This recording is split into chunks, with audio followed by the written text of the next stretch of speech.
Hey everybody, this is Devin. Thanks for watching Fresh Pitchfork Founder. Today's video is on market maps, and I'll also be touching base on something that Russell Brunson and I would like to call the Ideal 100. I'm not even sure if he even offers this same course where I picked it up from. It was free. It was called the Affiliate Bootcamp, and it was an amazing 100-day course. And one of the things he touched on there was the Ideal 100. So I'll get to that, but first, market maps, and what are they? How do you use them? So a market map is basically a picture of your closest competitors and where they are in the market. So again, your competitors are usually your compass point, and where to aim for your customers, for what type of ads they're doing, what traffic sources. All these things could all be found from your competitors. So that's why we say they're your compass point. So a market map is very useful tool that will give you the insights and visual of where your competition is and where that leaves you. Where do you want to head from here? So again, you should have at least about 6, 7, 8, 10 competitors, your closest competitors, and you should definitely know how well they're doing, as well as have their prices. I like, when I'm doing a market map, the first thing that I normally do is I'll gauge their valuation, and that will give me their price that the company's worth, and then I will also, in my own way, gauge their quality.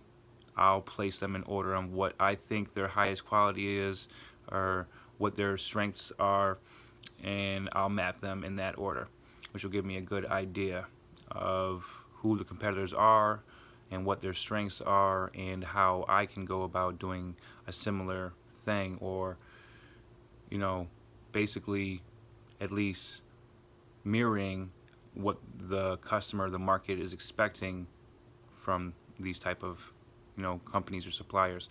So without further ado, some more things of what you can include once you have your companies that you want to list in your market map.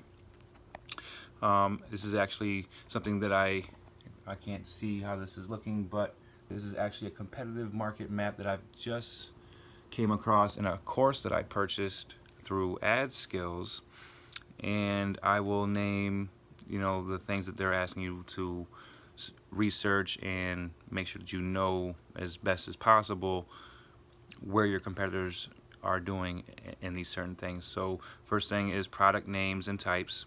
What customer segments are they serving? What are their products? What are their services? And then right off the bat, they ask, what is their Alexa rank?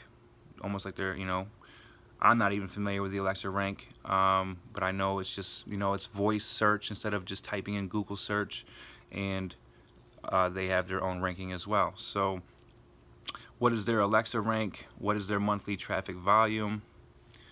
And there's even a comment in this monthly volume part. Let me pull that comment up. It just actually explains where you can get some of this information. So monthly traffic volume can be found at SimilarWeb.com.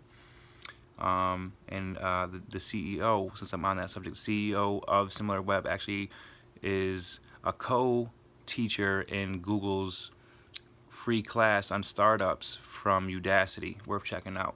SimilarWeb. I can't remember the guy's name, but I think maybe it might be Noah, Max, I can't remember, but great guy, and a lot of insightful information from him and his company, SimilarWeb. Definitely go to SimilarWeb.com.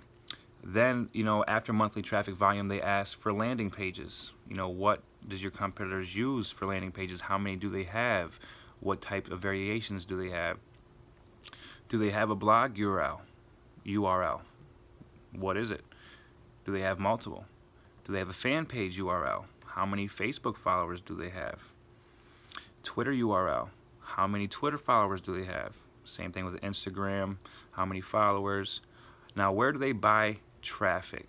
Where's the top 5 places they buy traffic? You can get that from SimilarWeb as well, and a couple other places that I can also give you in another video. Banner ads is a good thing to know of your competition, what kind of banner ads they're using. not just where they're placing their ads. And a good source for banner ads is adbeat.com. And also the next would be text ads, and you can get good text ad information from semrush.com. Few more things here. The top 10 banner placements, the highest duration. So you can also get that information at adbeat.com. So basically this is saying the top 10 banner placements. So basically for the top 10 banners, you know, what were their placements? Basically, you know, where were those ads? Not just necessarily on the site, you know, where the traffic source was, but you know, where was the placement of the ad? Was it a native banner ad? Was it just when you were scrolling through, you didn't even hardly notice it was a banner ad? Was it to the side? Was it in the messages, your email? Where was the placement of this banner? And then they're asking for the top 10, the highest durations. So where were the banners placed for the highest amount of times? You know, where was the longest they placed a banner for their top 10. Hopefully I explained that enough.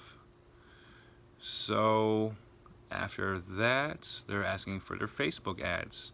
Definitely good to know what your competitors are doing and advertising on Facebook.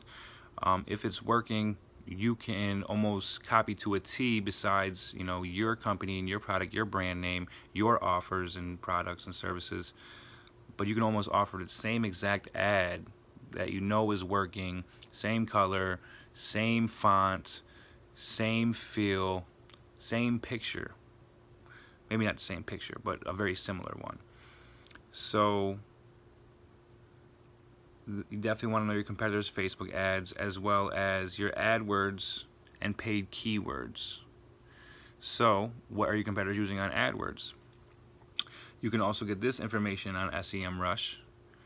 And this is a very useful thing if you are going to be using AdWords to market your campaigns. You definitely want to see what your competition is doing. So the next is their top referring sites, and you can get that from SimilarWeb, I believe. Yep, that's what their comment says. So top referring sites, this is where all their traffic is referred from. You definitely want to know these.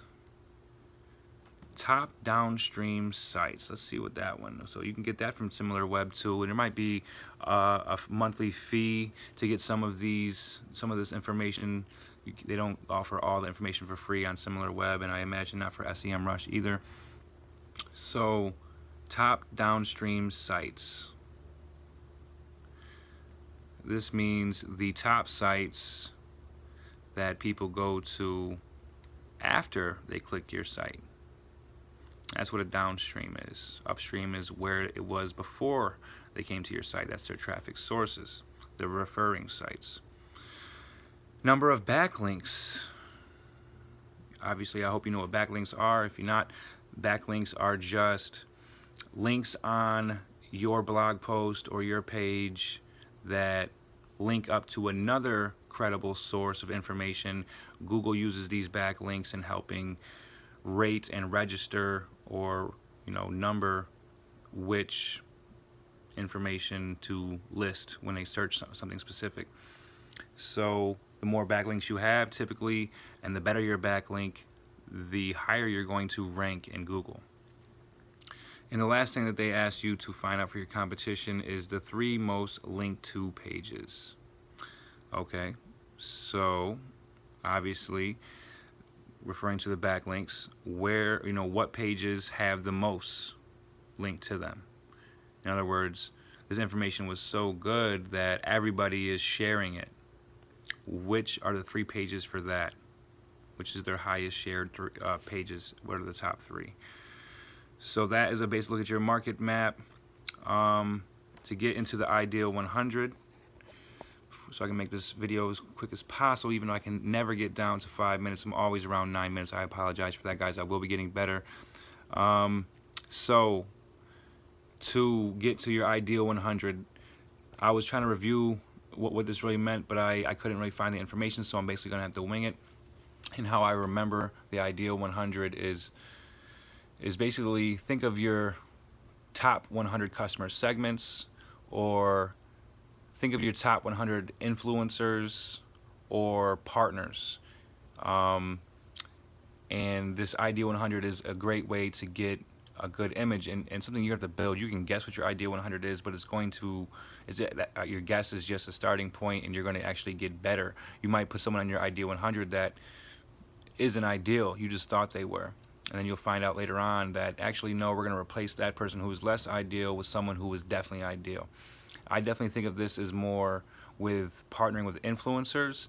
So, and it is definitely something that's recommended through Russell Brunson, I believe, is to get your Ideal 100 around of people that could be ambassadors to your brand, people that would really find value of what you're doing, your products, your services you're offering, or whatever information you're giving, or if their audiences could really find that information valuable. Make a list of these 100 people. This could be companies, this could be organizations, this could be just individuals with large audiences on social media platforms, this could be celebrities. So once you have this Ideal 100, it's basically, you know, it's fit for your company, your product. So example is for Daymond John, FUBU.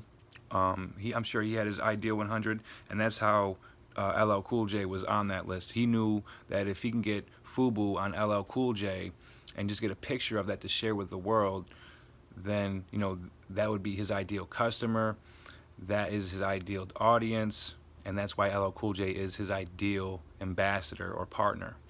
So you definitely want to be thinking about your Ideal 100, and this, even though it's totally separate with a market map, these things are very key to marketing your company. So I'll leave it just as that, very simple. If you guys have any questions, definitely feel free to reach out to me. I can answer as best I can. As you can tell, I am just winging these interviews, these videos. Actually the first few I started writing out and trying to memorize. It took too much time, and I was still ending up winging it anyway. So I might as well just be quick to the point, as fast as I can, as natural as I can, which is straight off the hip, off the top. That's what I do. So hope to see you guys around. If you guys have any questions, I definitely keep it real with you. If I don't know something, I'm not gonna act like I do. And I am a beginner at all this stuff. This is the stuff that I've just begun learning and, you know, barely begun using.